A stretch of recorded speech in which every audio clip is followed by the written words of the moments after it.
And we're live. Hey, everybody, and welcome.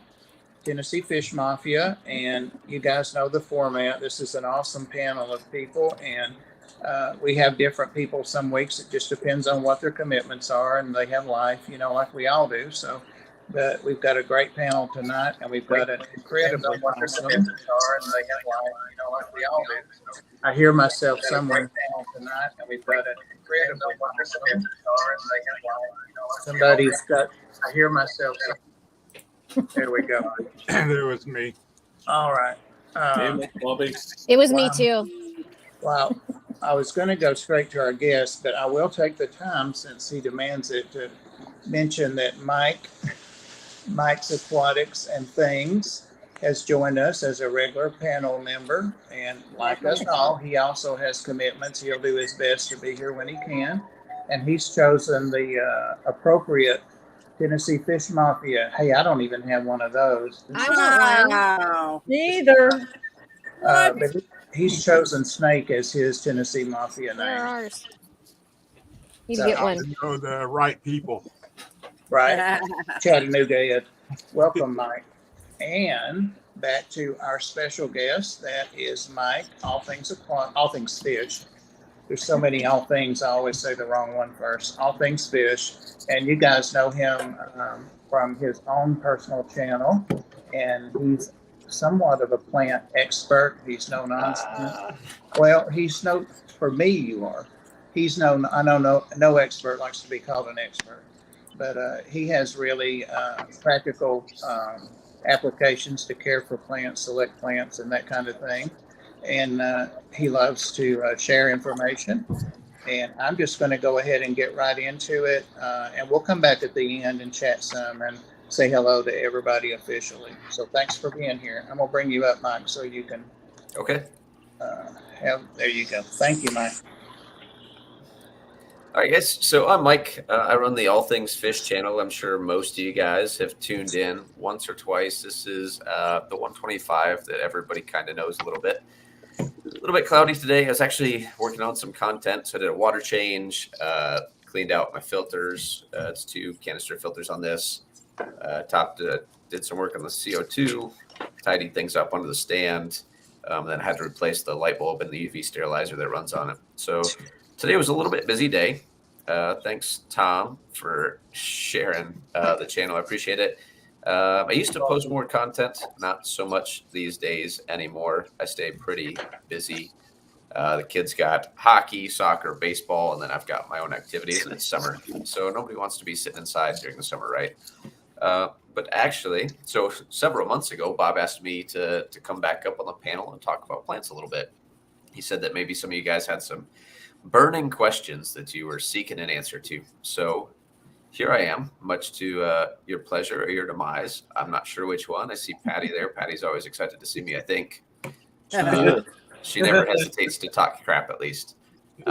So I asked Bob kind of what topics had recently come up a little bit. And he's like, well, people want to know, one, where to find plants, which these days the possibilities are so extensive, it's ridiculous. And 2, what should I do when I receive those plants? So I'm sure everybody in the fish fam is familiar with all the big names, the online vendors that you see, aquariumplants.com, Aquarium Co-op, H2Oplants.com, Dustin's. There's a handful. There's tons of them out there, but it didn't always used to be like this. And that's good and bad at the same time, right? So when I got in the hobby 15, 20 years ago, you had to know somebody that had plants more or less to be able to get plants. There weren't these online retailers, really. The internet was fairly young, and e-commerce was starting to develop, but the hobby, as far as plant tanks go, was still quite small. So the majority of plants that you got was either Anacharis, Alodia, hornwort, Java moss that happened at the local shops, maybe stocked, or you went online to different forums. There were a variety: aquariumadvice.com, fish lore, fantasy reef, plantanks.net, all these forums where you could go to find, a fairly limited selection at the time in the hobby back then. I mean, now we have hundreds of species and variants that we have to choose from and put in our tanks. Hell, the 125, before I tore it down and turned it into this mess, had over 70 species alone.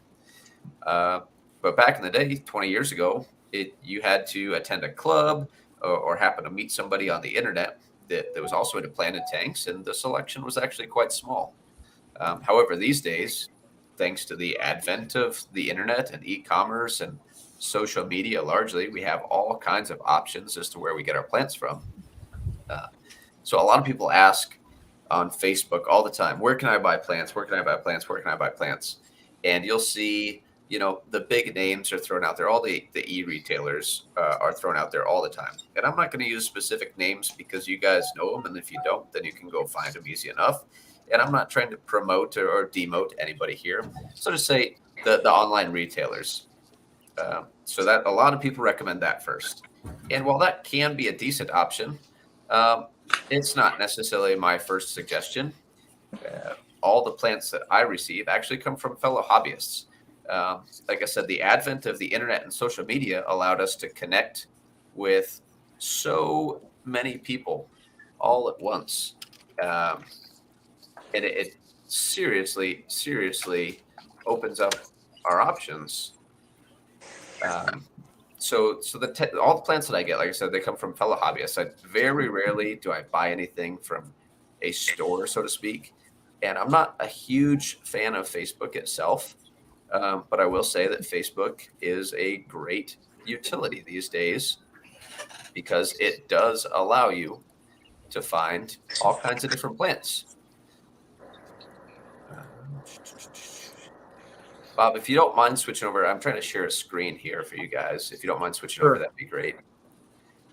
So before Facebook was around, the late 2000s, we had internet forums, like I said, such as Aquarium Advice, planettank.net, and those are still around. Planettank.net is still a good resource. I don't necessarily agree with some of the moderation that goes on there. But anymore, Facebook is an excellent place to find some plants. There's a wide variety of groups: USA Freshwater Plants and Supplies, auctions. So you can see Marcus, if you recognize Marcus from Chi-Chi's Aquatic Dreams. Some of these other guys in here, looks like a lot of Marcus. Adam Mirat, he actually imports a lot of stuff. So you'll see a lot of Bucephalandra, some rare crypts that he brings in. This Aponogeton is pretty cool.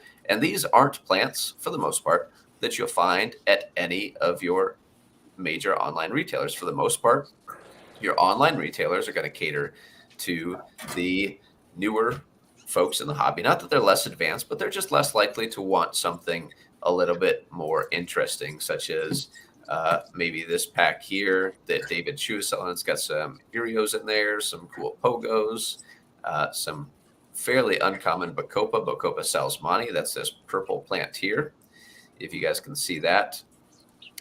So generally, these Facebook groups, you can get great deals, usually a little bit cheaper than you'd pay from an online retailer. And a lot of the times it's an auction format. So you may steal a $20 plant for $2. I've seen that happen. And on other hands, you see something that's extremely rare. Let me see.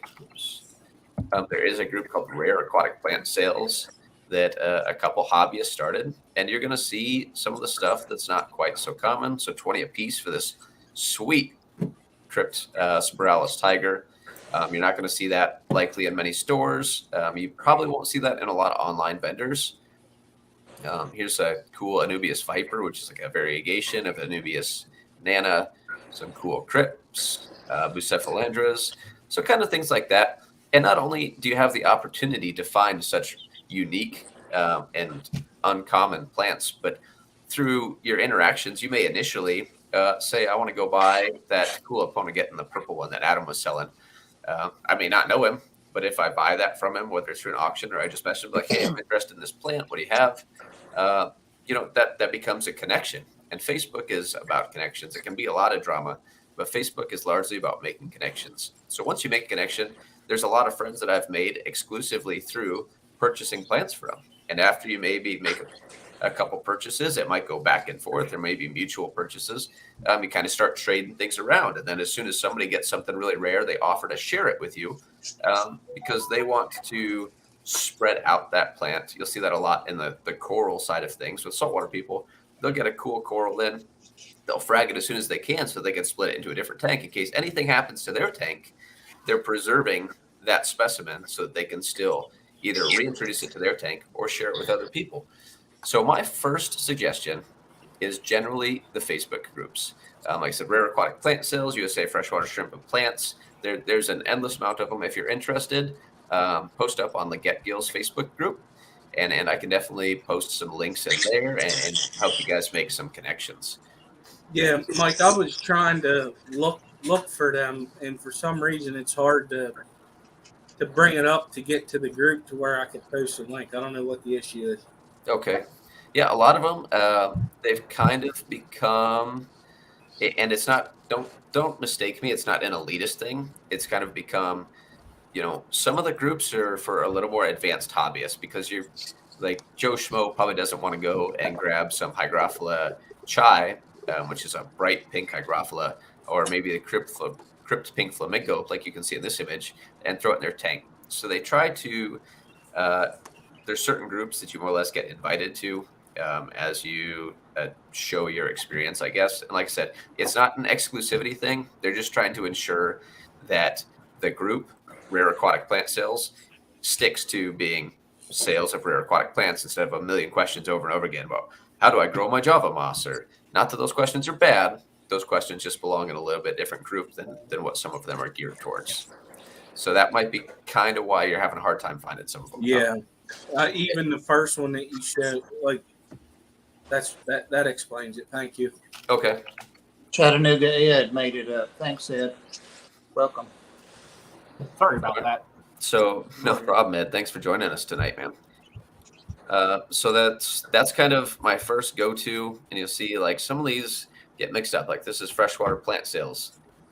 There's a listing in here for a tank. That's not what it's about. So some of the groups are a little bit better than others, but there are a lot of groups out there, and you'll find that a lot of the people are in common groups. Now, the second place that I generally recommend to get plants is a local club. If you're not in a local club, join one. If you don't know if there's a local club, find one. If you can't find one nearby, start one. There's probably 20, 30 other people that are also looking for the same thing, but nobody's started one yet. So take the initiative and get one going. You will meet so many people and find so many awesome plants, fish, shrimp, corals, whatever you're after, just by joining a local club. Facebook's great. Don't get me wrong. Facebook is great, but a local club, it is a different level. Can I interject here for just a second? Yeah. Absolutely. With a club, a very good example is I think it's the Northwest or Northeast Alabama Fish Club. They're in an area where there's no fish stores, and if you're in that area, there's people hungry for a fish club. If you start it, they're going to jump right in. They're going to help. If you're in one of those areas, and I say run with it. It's a little bit harder if you're in an area where there's a lot of fish stores. People have access that way, but when they don't have access, they're hungry for any kind of help, any kind of assistance, any kind of source. Definitely. That's a great point. And a lot of the times with your local clubs, you'll find that, one person may have a connection with plants, another person may have a connection with fish. So like locally, I live in a fairly small area. There's a small aquarium scene here, but we don't have a local shop. So a lot of the times, like as far as plants go, I'll ship in the plants, I'll grow them in my tanks, and then I'll distribute them to somebody that maybe they ship in and breed guppies, and I'll just trade them some plants for some guppies. And this is how things start to get spread throughout your area. So a local club, it's whether you're the new guy in the group or you're the old fart that's got, 30, 40 years of experience, everybody will benefit from either joining a local club or starting a local club. So I strongly suggest local clubs. And I know some areas, I won't mention shops in particular, they encourage clubs, but then they kind of discourage the clubs from doing a whole lot because they feel it would take away from their store. That's selfish and counterproductive. Yeah, absolutely. We participate heavily here. there's a couple stores here in town that heavily participate with the clubs, and it's been wonderful for both of our stores, all the stores here in town, just because of the activity in the hobby. Yeah, that's awesome. And I think a lot of people with the whole, you know, issue the past couple of years where people have kind of been locked down, it's actually caused a little bit of an explosion in the hobby, to be honest. As a And fish store owner, I can confirm that. it's crazy, and particularly like it's super interesting to see as far as the planted niche goes. 15-20 years ago, I said the planted side of the hobby, it was a small group of people mostly keeping Java ferns and a few species of Anubias. And anymore, like I said, these days we're keeping hundreds of variants of plants, and it's crazy. Now isn't it the best time to get into the hobby? It's growing rapidly, which unfortunately means that, you know, as the hobby grows, some people are taking advantage of the growing market and prices are going up, which stinks because plants, like a lot of people, you know, in 2005, when I was starting to get a little more advanced in planted tanks, people just gave their stuff away. Like they just wanted to share. They had extras. There wasn't really a market for it. And then people figured out that there's a little bit of a market for it, and plant prices went through the roof. Look at, so in the past 5 years, a lot of newer people have gotten into planted tanks, right? And the price of your basic plants, like your Java ferns, your Java mosses, your guppy grass, your Anubias, some of your basic crypts, they used to sell for, you know, fairly reasonable, cheap prices. And these days, people have figured out that there's more demand for them, so the price has gone. You know, it's. Yeah. I disagree with it. It happens. I get it. That's capitalism. That's how things go.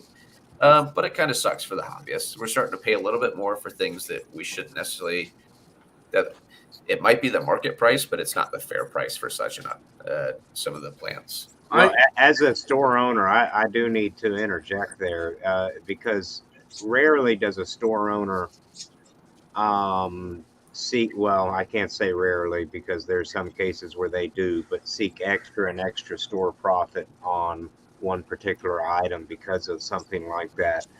It's normally at the source, the nursery where it's coming from. We're paying a higher price, and across the board, most stores have a pricing model, and they raise the price based on what they pay. Yep. And I find that most of the brick and mortar shops have a little bit more reasonable pricing, believe it or not. It's kind of some of the online e-retailers that target certain groups. And just the general, like some of the auction pages, people find out that people are starting to pay a little more for narrow leaf Java ferns. So the auctions start driving the price up, and people end up paying more than they really should.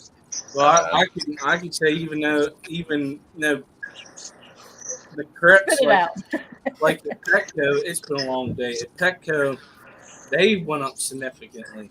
Yep. Mm-hmm. Yeah, on half the cost, almost half, a little bit more than half the cost of Petco for a potted plant. Yeah, and I think the potted plants that I got from there like a while ago, because I had to get them because they look good, because you don't really find that a lot there, you know. I got them. I was like, oh, heck yeah, I'm getting them because they look good. I couldn't find them anywhere else at the moment. And they were like $6 a pot. And they used to be $2.99 a pot back whenever I started in 18. Normal price at PetSmart for a potted plant right now is $9.99 in Chattanooga. Dang. I saw them the other day on sale, assorted potted plants, $8.99. I'm gonna start getting plants, man. That definitely goes along with what Mike's saying. But Mike, I for the people that don't know you, that's in chat, could you go over how you set up your tank? Like I know you use CO2, but he is going to do that. He is going to do that, Skipper. That was part of his presentation. So. Oh, all right. Yep. All right.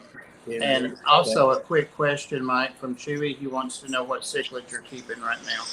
Yep. So right now, the only species of cichlids that I have are, if you look in this 125 There's actually 2 proven pairs and some juvies of Cryptoheros nanoluteus, which is That's a my relative, favorite. a relative to the convict. It is a Chaos fish. So I have 3 breeding pairs of those. I'm actively breeding and trying to distribute those. And then downstairs in the fish room, in their own 75, I have a Pseudocronolabris variant. Fairly uncommon, and I might still got a picture. Let me see if I can share it with you guys. See if I can find it. Mike, I'm assuming since you took the picture of you off, that you just want the current one up, right? If you could swap over to the screen that I'm sharing, I'll show Chewy the cichlid quick. You'll have to reshare it then. Yep. So you should be able to see it and throw it up there. There you are now.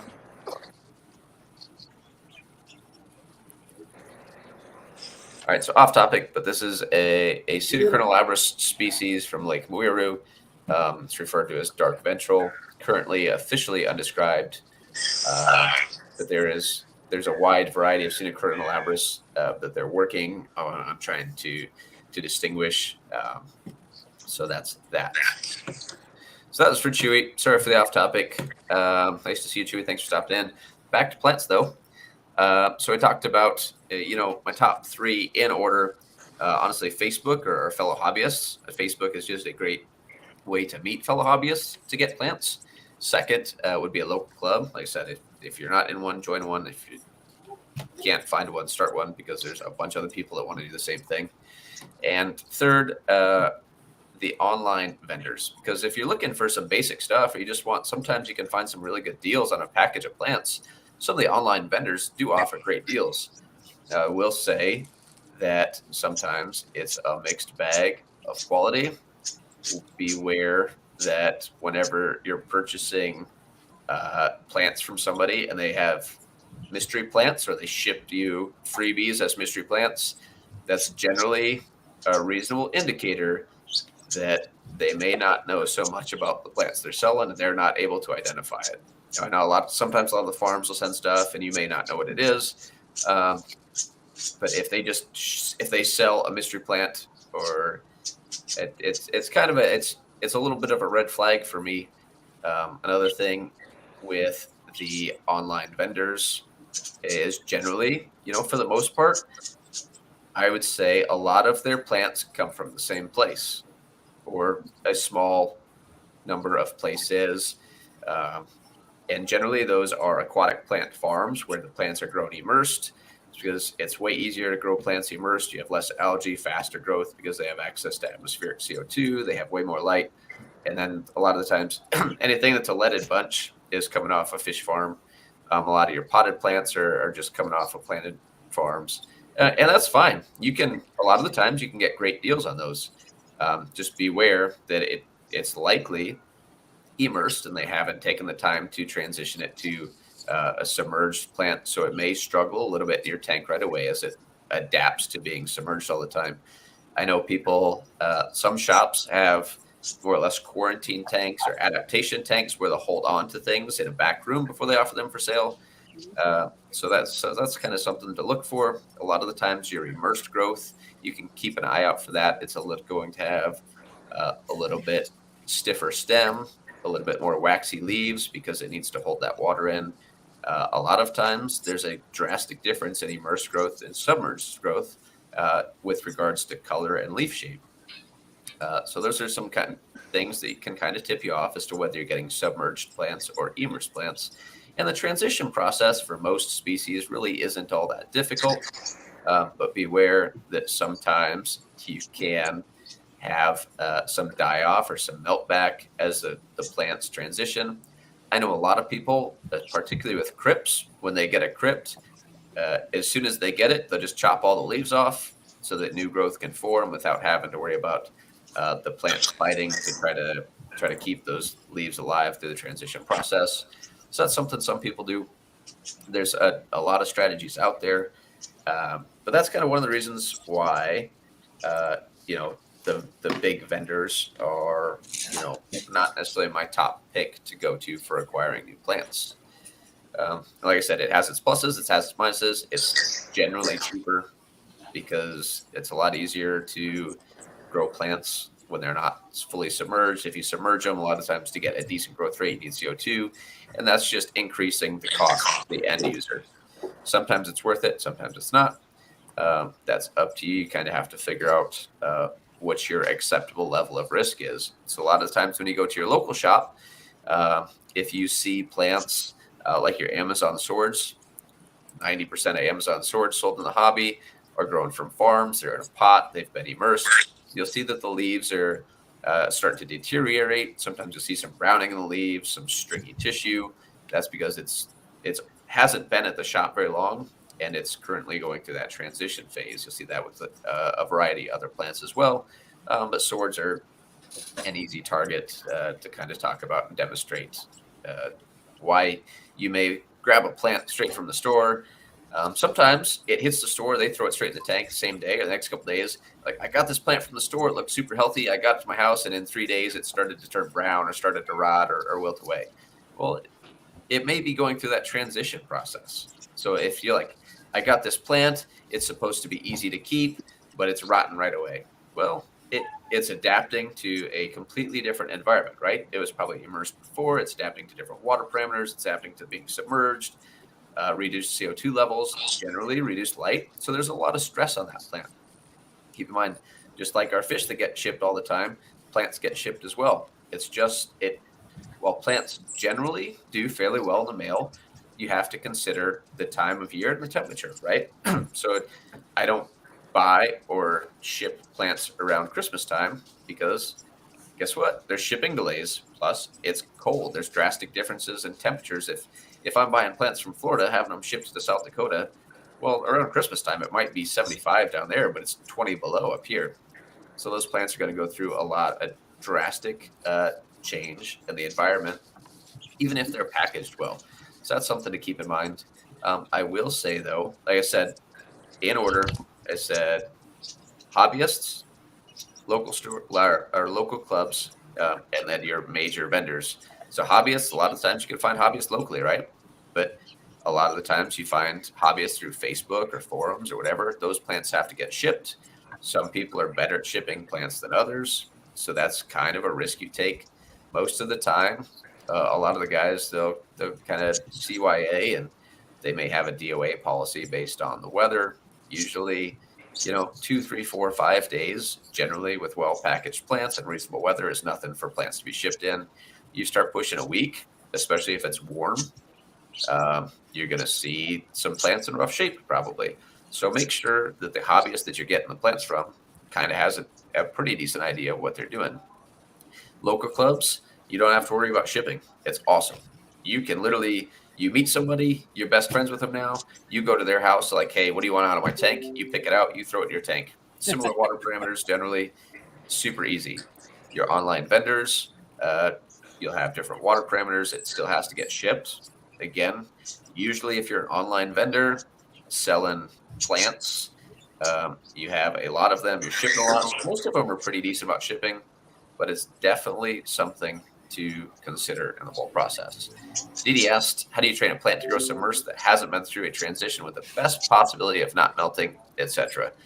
So there's a few different ways to do this. Generally, a lot of people like to, when they initially get the plants, they'll float them, especially if they're not running CO2. Because by floating the plant, usually it still has access to a fair amount of atmospheric CO2. It's got a little more light. So it'll adapt to being, fully submerged in the water a little bit better. Sometimes I'll float them. It just depends. Like if I get a shipment of plants in, if they look good, I may be busy. I'll toss them in the tank, and they may float for a week before I get around to planting them. Sometimes I plant them straight in the substrate. Keep in mind, you'll likely see a better transition if you're using CO2 injection in your tank, just because those plants that are immersed have access to atmospheric CO2 levels. We're talking 400, 450, somewhere in there, parts per million of CO2 in the atmosphere. Now you're putting them in your fish tank, and if your fish tank is not injected or you're not supplementing CO2 at all, most fish tanks have, single digit ppm CO2. So we have 4, 5, 6 maybe. So that's a big change. So by floating them, you kind of allow it to get a little extra CO2 while it transitions to being completely submerged or mostly submerged in the water. Okay. Thank you. Bobby asked, yeah, no problem. Bobby asked what my favorite plant is. I don't know if I have a favorite right now. I would say that if you look at the tank here, that red plant on the right, that's Rotala Micrandria variegated. It's kind of a hard plant to get going, but once you figure it out, it takes off and it shows bright reds and pinks with some variegation, some orange leaves in the leaves and almost yellow veins that you can see. It's a super cool stem. Reproduces like crazy. It kind of has its part. It adds great color to a tank. So I'm pretty happy with that one. In your last presentation, kind of off topic, and also just to let you know where it's 32 minutes, 32 minutes in. You talked about red plants before, and you went into a whole lot more detail than we can tonight about what ferts and that kind of stuff. But you said some things that surprised me about red plants, about how to keep them. Do you mind hitting on just those highlights real quick? Yeah, we can touch on red plants real quick. So, I'd say the most common misconception about red plants is that you need to dose more iron, which is nonsense, really. Red plants use just as much iron as everything else. The red coloration that you see, or the red expression that you see, is generally due to increased lighting intensity.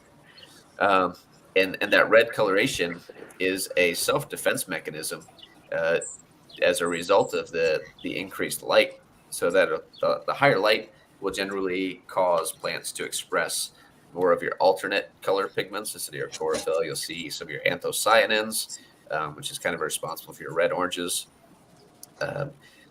There is, the past couple of years, people have been messing around with nitrate limitation to enhance the red coloration in some plants.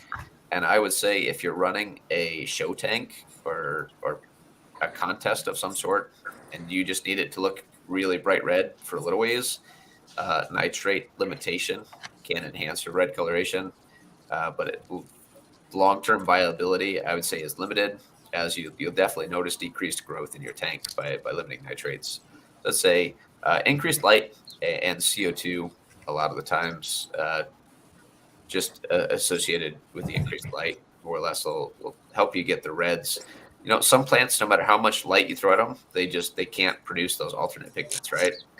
So you'll never see Limnophila sessiflora that looks red because it just can't do it. You'll never see a red Java fern. So if you want to display reds or oranges or pinks in your tank, step one would be to find those plants that produce those alternate pigments and have the propensity to express the colors that you're after. Now that's where your hobbyists that you make connections with, or whether that's online or through a club, they largely come into play. You're not going to see a lot of stores generally selling a lot of the reds and pinks because those are a little higher maintenance plants, right? So it generally doesn't make sense for them to set up a tank for some fancy plants that have, in the big picture, a fairly limited market. And maybe I'm not sure if you guys have a little bit of like more advanced or highlight setup over there at Aquatic Aesthetics to show that. It kind of depends on your market. When I was in Tucson, there was one shop and they had one small tank where they kind of sold some of the more uncommon plants, but the sales were fairly limited. It's just, generally speaking, it's a small market. Chattanooga Ed, thank you for the super chat. And he's saying dogs and cats, they go to the ark. So thank you, buddy. So, Mike, what would you say would be the easiest red plant to grow for someone who doesn't have CO2 or anything like that? I would say so Ludwigias in general. So if you just want something that's not green, look at like Cryptocorin, Wentii, bronze. That's going to give you kind of a brown or maroon color, and that can grow in the dark. You will grow that plant in a toilet, I promise. If you actually want to get into the reds, So Ludwigia repens is a very basic Ludwigia species, and it will display green to maroon to red color depending on how much light you provide it. So it's super easy. So if you give it a smaller amount of light, it'll be green. If you start up in the light, you'll see some kind of maroon colors, particularly on the underside of the leaves. And then as you ramp it up, you'll start to see the reds in it. If you want like a truly red plant, Ludwigia super red is probably the easiest, like no kidding, red plant on the face of the planet. Oh, cool. So, Mike, I have a question really quick. yeah, go ahead. Uh-oh. Skipper, is there a way to kind of like decontaminate or plants that you get in that are not tissue culture? Yeah. So I saw your question a minute ago, and I was about to touch on it. We talked no about worries. kind of the risks of shipping, and as you acquire new things. We talked to Dee Dee a little bit. She asked, well, how do I help transition my plants? So one of the concerns, one of the options, since you brought it up, is tissue cultures. And a tissue culture is basically a lab-grown plant grown in a very sterile environment. And it's a ton of tiny plants in a cup that have the potential to grow into a ton of plants. Like it can be a great investment. You may spend $10 on a tissue culture of a cool crypt like pink flamingo or whatever, and you may end up with 15 or 20 plants out of that little culture. So, I mean, those plants are worth, depending on the size, 10 to 15 bucks a piece. You made your money back if you decide to sell some at your local club's auction or ship them online. But what do we do if we're not getting tissue culture plants? So tissue culture plants, the benefit is that, you may grow a lot of them really fast, but they're also generally pest-free with regards to any potential pathogens, snails, etc. However, not all plants tissue culture well, and sometimes tissue cultures may be out of your budget or just tough to get a hold of, right? So when we get new plants, whether that's coming from a farm, through a vendor of some sort, or from a hobbyist, you don't necessarily know what's in their tank. So sometimes we want to treat those plants before we put them in our tank so that we don't spread potential diseases, or maybe you don't want snails in your tank. So there are some things that you can do to help prevent that. I would say the easiest, there go the lights. Sorry, guys. The easiest thing to do that most people have on hand is hydrogen peroxide. So hydrogen peroxide is very basic. You can create a solution if you want to dip and soak your plants in, or you can just spray them directly and then rinse it off before it goes in your tank. And that'll kill off kind of some of the pathogens. The next step up from hydrogen peroxide is likely potassium permanganate, which you can get. It's often used, I think you can get near like the water softener sections at maybe Sears or Ace Hardware, like hardware stores. And I've gotten mine from Amazon. Okay, yeah. Like I said, the advent of the internet, you can get whatever you want in about 48 hours. So potassium permanganate, it's a small, it'll come to you as a crystal.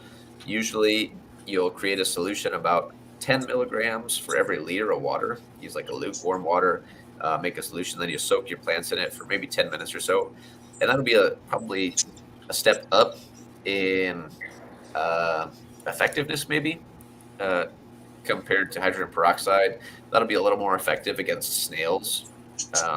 And hydrogen peroxide, potassium permanganate, they'll both treat fairly well for some of your pathogens, whether it's like a fungal or bacterial. But potassium permanganate is generally a little bit more effective against snails. So you'll see a lot of vendors, they'll have, in their FAQs, they'll have an option or a section where you can read up on that.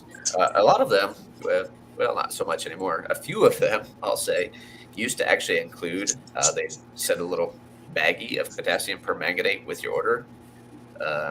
So I haven't seen that done in a while, but again, I haven't ordered plants from an actual vendor in a while too. Above that, probably I don't know, I'll say most toxic, just because it has the potential to cause most problems, would be an alum dip. And that'll be, largely effective against snails and bacteria. However, it has the most or the highest chance of also damaging your plant. Now, keep in mind, all these treatments, you are using a toxic solution, regardless of how strong the solution is, and that's where you're the strength or your concentration and your exposure time come into play, right? So with regards to any chemical treatment, we can control how, or we can limit the potential damage by taking into account the strength of the solution. Like hydrogen peroxide, most people use 3%, fairly safe, right? So you, at a long exposure time, eventually it'll just break down into water, really. But if you have a weak solution of potassium permanganate, you can soak those plants in a weak solution of potassium permanganate longer to increase its effectivity. Same with an alum dip, you'll usually make a very weak solution because it is a lot more toxic than something like potassium permanganate, usually, or hydrogen peroxide at the concentrations that we mix it at, right? So that would be something you could do to treat those incoming plants. Now, keep in mind, if you had plants shipped in, they may be stressed from changes in weather, whatever. You're adding stress to that plant. So what you may want to do is, if you have the space for something like a quarantine tank, people always suggest that you quarantine fish and corals. Quarantining plants is a thing too, especially a lot of the folks in Florida. Some of you guys might recognize the name Chance Kramer. He's in Florida. He collects a lot of plants just in ponds and ditches. So if you choose to do that, obviously there's a pretty high potential to bring something into your aquariums that you don't want. So that would be a great time to use one of these treatment methods to try to limit the pathogens and potential for unwanted hitchhikers in your tank. Yeah, I quarantine all my plants, and it's another great reason to set up a new tank. Yeah, I did the It ends alum. up being a home. I did the alum dip once because I was getting plants that I knew had leeches on them. Oh, Okay. It was kind of an experiment, and actually it worked. But the research that I did, that there's certain plants you do not want to do that with because they're not strong enough to withstand it. Right. And a lot of the times you'll find that generally that's more your plants. Like if there's a variety of plants that are more sensitive to Excel, which is a glutaraldehyde solution. So like your anacras, generally some of your crypts, your vallisnerias, that don't necessarily have a real strong cell wall structure or natural resistance to outside toxins. If it doesn't do well with Excel, it's not going to do well with something like an alum dip or potassium permanganate for the same reasons. All right, Mike, your time is up, buddy. All right. Your self-imposed time. I'm wanting to get him out of here because I'm All right. going to come back another time. Real Thank quick, you. Crown Tail Half Moon asked what my method for propagating submerged grown plants to immersed grown is. Immersed growth is actually, it's funny because, I talked about how fish farms grow their stuff immersed and then sell it to the consumer, and we submerge it, right? The past 2 years, there's actually been kind of a sub-niche of the hobby starting immersed tubs, right? So especially with some of the rare crypts or like the Hygrophila species, their immersed growth is actually, if you look at Hygrophila chai immersed, actually looks way cooler than the submerged version. The submerged version is just like a narrow-leafed, bright pink plant. The immersed version actually has some cool variegation to it and displays way better color, if you ask me. Plus, you generally see, particularly like your crypts, you'll see a lot more flowers, right? A lot of the crypts are only positively identifiable once you get them to flower. It's like, let's be honest, there's a million crypt species out there, and 75% of them look the same, right? So a lot of people are starting to set up immersed tubs. So what they'll do is take like a clear Rubbermaid tub that they can put a lid on, put the light over the lid, and then they'll use, pick your favorite substrate. Usually they'll use like a loose soil or an aqua soil. I like aqua soils because they're easier to work with. They're less muddy. They're easy to plant in without making an absolute disaster. So they use like an aqua soil, whether it's Amazonia or UNS, like Contra soil, Landon. Then just use a couple inches of that, and they'll flood it, but they won't fill the whole tub up. And then when you put generally plants transition better going from submerged to immersed because it's just honestly better, more ideal growing conditions, more light, more CO2. Anytime you offer more CO2 to a plant, even if it's an easy plant, it's going to do way better, right? So as far as transitioning them, like I said, I would set up something as simple as a tub or even like a swimming pool outside. If you want a big pond, you can do that. And just put a quality substrate in it. It's going to provide some nutrients and a little bit of water, and they will naturally transition pretty easily. My 125 is, what is it, 21 inches tall, I think, something like that. And I'll actually grow, a lot of the plants will grow immersed out the top of it, right? So they'll show submerged growth below the water level. Then they hit the surface, and you'll start to see, the thicker, more rigid stem. You'll see completely different leaf structure, and it'll grow up towards the light and it'll grow all over the place. So My red root floaters are doing that in one of my shrimp tanks where the water line's dropped. Yeah. Oh wow! Oh God, it's intense. I didn't know they did that. Way above the water line. It's pretty cool how that happens. Like I said, so like Hygrophila deformis or wisteria actually gets kind of like wavy leaves when it's up out of the water. What is it? Ceratopterus. Oh, it's like an African water fern or whatever. I can't think of I think it's Ceratopterus thalictroides, maybe. I'd have to look it up. But it looks a lot like wisteria, but it'll grow actually like almost needle-like, like pointy leaves. Java fern bovitis, I think, is another term for it. There's two of them, but one of them is the African water fern. Yeah, there's The other one looks like poison ivy. Are you talking about bulbitis? Are you talking about Azola? Like that?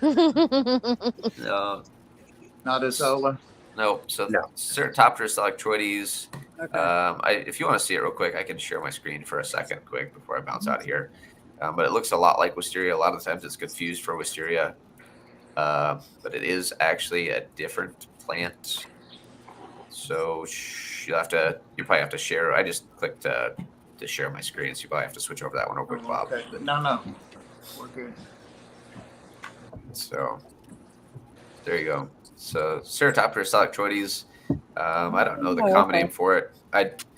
You'll find a lot of times I don't use common names because a lot of things are referred to as, a fairly similar name. So I try to stick to scientific names. I know it can be a headache. I don't speak Latin, so whatever I butcher, that's going to be the way it is. Water wisteria? But this plant will actually grow, like you can see here. So this is immersed. So you can see where it's got a much thicker stem and then kind of the needle-shaped leaves. It looks like a water sprite Water Indian sprite. fern. Or wisteria? So wisteria looks a lot like it. So wisteria is Hygrophila deformis. This is Ceratopterus thalictroides. Underwater, they look quite similar, but outside the water, they show pretty Very drastically different leaf shape. Cool. Finds like this is, believe it or not, Hygrophila deformis out of the water, kind of just a jagged, wide leaf shape, which is underwater. They look fairly similar, right? But you get them out of the water, and the Hygrodeformis, so your wisteria, kind of has this round, jagged leaf shape, whereas the Ceratopterus thalictroides has more like the needle leaves. So, kind of interesting. Keep in mind, while we're talking about immersed versus submerged, the vast majority of plants that we use in the hobby, naturally they're found in fairly dry areas most of the year. So they're usually grown up out of the water, and they're really only submerged or partially submerged during wet seasons. So, So they go through a transformation a couple times. Several are quite dramatic.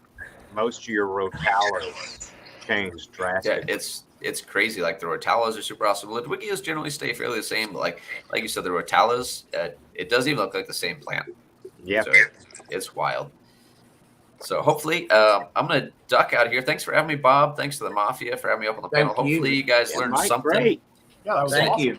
If you have any other questions, I'm going to try to make this happen more often.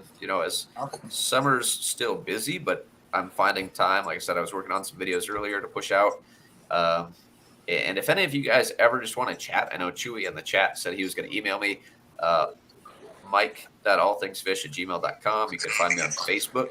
And if you can't find me on Facebook, I'm on the Tennessee Fish Mafia page as well as Get Gills. So I will gladly answer your questions there. But I will step out. I hope everybody has a great night. Bob, thanks. It's always a pleasure Thank talking you. to you guys. You guys always Mike. bring some awesome questions. This Tom, haven't seen in a while. So it's nice to chat with you guys. Hopefully I have more time next time.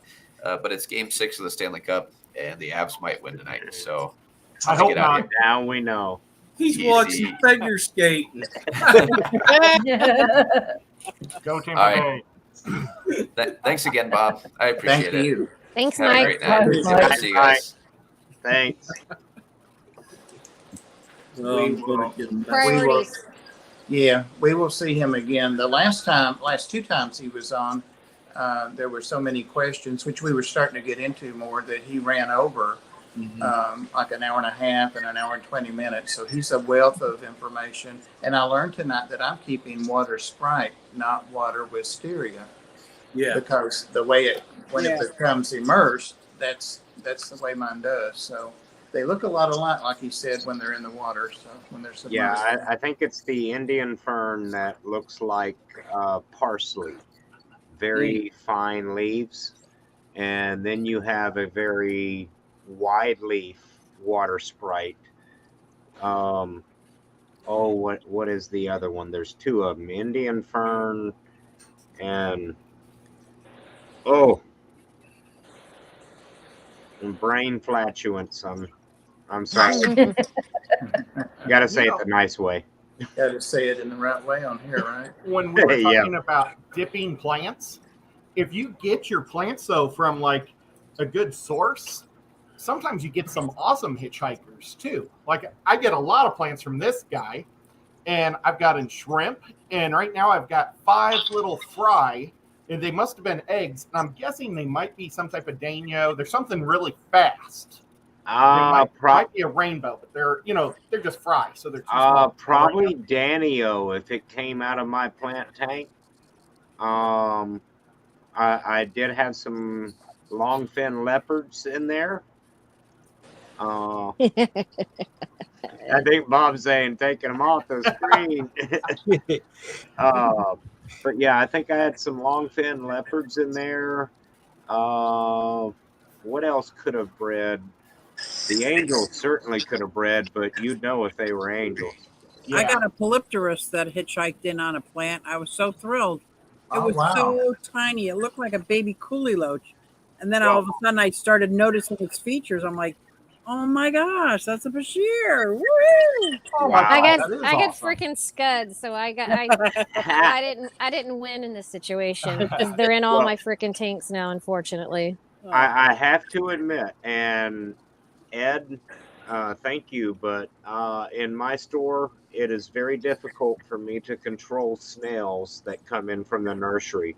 So pond snails are a thing.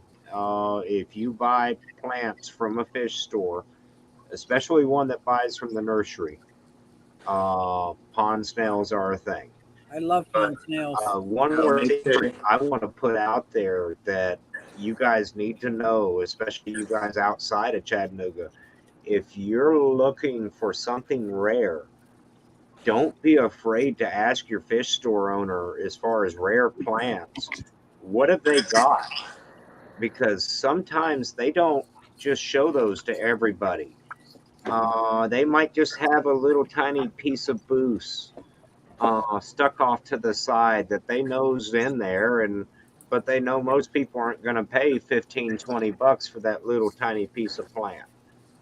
But if you're willing to pay, they might have what you're looking for. Just don't be afraid to ask what rarities they've got. And they might have some they're willing to cut on. Like I've got Anubias Nana Petite White, which is a very rare Anubias that I got from Tissue Sample. Bought it at $40 for that tissue. And over 3 years, it's now about that big, almost ready to cut on.